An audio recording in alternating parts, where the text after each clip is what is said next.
This is Tim Bryce with my column titled, An Open Letter to the GOP Candidates. Dear GOP candidates, I believe you should think twice going into this election. In particular, how you are perceived by the public. Aside from the news media and Democrats, nothing makes a Trump supporter angrier than a Republican politician playing politics and not getting the job done. If you insist on playing politics during these turbulent times, your days are numbered politically. Consider why Trump supporters ardently support the president. What attributes do they find appealing? First, despite his billions, President Trump appears to understand the wants and needs of the common person and communicates effectively with his constituents. From their perspective, he is one of us who tells it like it is. The deplorables do not believe he is a liar, but someone they can relate to. When he makes off-the-cuff remarks at a Trump rally like SOB, he is not condemned, but rather applauded as he has tapped a nerve in the American psyche who are frustrated with politics as usual. Second, President Trump is not afraid to stand up to his opponents, be it the American news media, Democrats, rhino Republicans, bureaucrats, China, Russia, North Korea, and other foreign competitors. The reason he is unapologetic is because he understands the people are tired of being pushed around, hence the Make America Great Again mantra. His supporters want peace, prosperity, and common sense solutions. They do not want to feel encumbered by governmental bureaucracy and yearn to show they are an economic powerhouse once again. And third, he delivers on his campaign promises. As a former businessman, he has been willing to take on the nation's difficult decisions, negotiates with the country's best interests in mind, and acts decisively. We've seen this in Syria, Jerusalem, North Korea, NATO, Western Europe, as well as the many new trade deals. He doesn't wait, he acts, which is appealing to his supporters. It is these three attributes that appeal to Trump supporters: identifying with your constituents, standing up to your opposition, and delivering on promises. From this, he builds trust and forms an unshakable bond with his supporters. One idea that would show the GOP's bold vision of the country is to produce a new contract with America.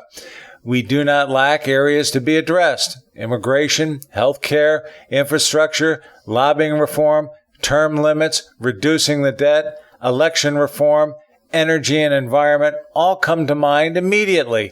This would show true initiative, something the Democrats are incapable of producing at this time. They only want oddball things to secure their control over the government, such as socialism and racial divide. To make a new contract, though, requires leadership, a la Newt Gingrich and Dick Armey in 1994. But I'm afraid I do not see this yet in the congressional ranks. A new contract is nice, but new Republican leadership is needed to make it happen. Milquetoast candidates need not apply. Again, this is a golden opportunity to retake the Congress and actually do some good for the country. So instead of constantly reacting to events, how about taking a proactive approach for a change? This means the GOP needs to get some stug. What does it mean? Actually, it's something my old football coach used to admonish us to do. Whenever we fell behind in a game or were physically hurting, my coach would tell us it was time for some stug, which happens to be guts spelled backwards. Whenever he would yell from the sideline for a little more stug, we would suck it up, refocus, and try even harder. Believe it or not, it worked. A little tenacity can go a long way, whether you are at work or at play. Let's consider what will happen if the Democrats retake Congress and the White House.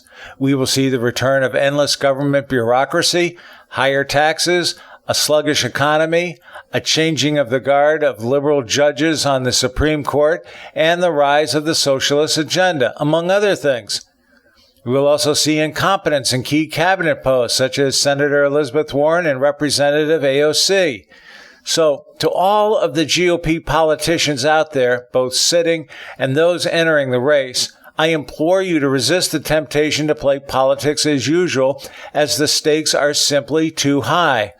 Instead, be bold, imaginative, and fight back. If you cannot do this on the campaign trail, you will be worthless in office. One last thing. When President Trump's term is finally over, who will surface as leaders of the Republican Party? Movers and shakers or milquetoast? Now is the time for Stug. Friends, keep the faith. This is Tim Bryce in Palm Harbor, Florida. Follow me on the internet at timbryce.com.